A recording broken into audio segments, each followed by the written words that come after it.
નમસ્કાર, આપ જોઈ રહ્યા છો વીએમજી ન્યૂઝ અમદાવાદ। વાઘોડિયાના મળેલી ફળોર ગામ જવાના રોડ પર મગરનો રોડ પર ફરી રહ્યો હોવાનો વિડીયો સામે આવ્યો। જે રોડ પર રાહદારી વાહન ચાલક પસાર થઈ રહ્યો હતો તેને મગરના લટાર મારવાનો વિડીયો તેના કેમેરામાં કેદ કર્યો હતો।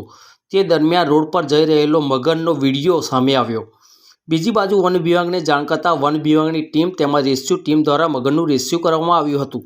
રાત્રિ દરમિયાન ફળોર ગામ પાસે દેવ નદીમાંથી મગર બહાર નીકળી આવ્યો હોવાનું પ્રાથમિક અનુમાન લગાવવામાં આવી રહ્યું છે। રિપોર્ટર શૈલેન્દ્ર પ્રજાપતિ સાથે પ્રકાશ બારિયા, વાઘોડિયા।